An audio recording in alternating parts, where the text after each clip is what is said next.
ఆ ఛాంబర్లో ఏం జరుగుతోంది? లోపలికి వెళ్ళాలంటే ఫోన్ బయట పెట్టాల్సిందే. విజిటర్ల దగ్గర నుంచి ఆఫీసర్ల వరకు ఇదే రూల్.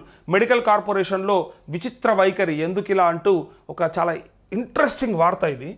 ఆ ఛాంబర్లో ఏం జరుగుతోంది, ఎందుకోసానికి మరి ఫోన్ బయట పెట్టాలి? ఎవరైనా సరే, అది అధికారులైనా సరే ఎవరైనా సరే ఫోను బయట పెట్టి మాత్రమే పోవాలని అంటూ ఉన్నారు. అసలు ఆ ఛాంబర్ ఏంటిదో ఒకసారి చూడండి.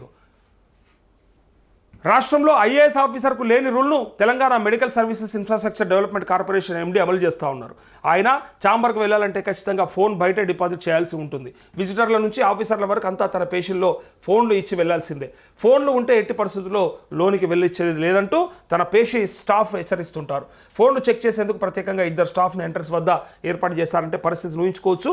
ఆయన ఛాంబర్ ముందు నో మొబైల్ ఫోన్స్ అలౌడ్ అంటూ స్టిక్కర్లు అంటించారు. దీంతో ఆయన కలిసేందుకు వస్తున్న విజిటర్లు ఆఫీసర్లు కూడా అవాక్ అవుతున్న పరిస్థితి నెలకొంది. తన సొంత కార్యాలయం స్టాఫ్ కూడా పేషీలోనే ఫోన్లు పెట్టాల్సి వస్తుంది అట. అయితే ఎండీతో వర్క్ ఉంటే ఫోన్లు బయటపెట్టి లోపలికి వెళ్ళి ఫైళ్ల మీద సంతకాలు చేయించుకుంటున్నారు. ఆయన విచిత్ర రూల్ను చూసి సొంత శాఖ ఉద్యోగులు అధికారులు కూడా నివ్వరబోతున్నారంటూ నివ్వరబోయేది లేదు, ఏం లేదు, ఆయనకు బాగా ఎరక అన్నట్టు. ఈ ఎట్టి పరిస్థితులలో ఎవడో ఒకటి రికార్డు చేసి నన్ను దొరకబట్టిస్తారని డిసైడ్ అయ్యండి. అందుకే ఇక్కడ చూడండి, నిత్యం అవినీతి ఆరోపణలే.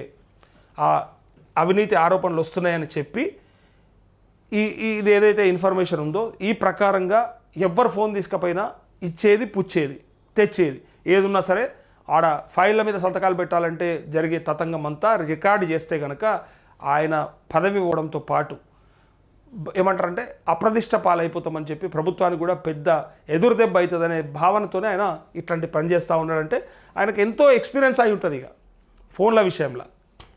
ఈ రూల్స్ పెట్టి ఎక్కడా లేని రూలు ఇక్కడ మాత్రం గతంలో ఎండీలుగా పనిచేసిన వాళ్ళు చాలామంది ఉన్నారు, ఎవ్వరు కూడా పెట్టలేదు. బట్ ఇప్పుడు ఈ మెడికల్ కార్పొరేషన్ ఎండీ ఛాంబర్ ఆంక్షలతో అందరూ షాక్ అవుతున్నారు. ఇంతకీ ఆ ఛాంబర్లో ఏం జరుగుతుంది మరి? అట్లాంటప్పుడు అసలు ఏం చేస్తున్నారు? అలా ఏమైనా జరుగుతుందా? ఫోన్లు తీసుకపోవద్దంటే ఏదో జైలు కోతే కూడా ఫోన్లు డిపాజిట్ చేసుకుంటారు. అట్లా జైలు కోతే డిపాజిట్ చేసుకున్నట్టుగా డిపాజిట్ చేసుకుంటారట. అంత సీక్రెట్గా అసలు ఏం మాట్లాడుతున్నారు? అంత సీక్రెట్గా ఏమి లావాదేవీలు జరుపుతున్నారు అనేది మనం ఊహించవచ్చు, పెద్ద విషయం కాదు అది.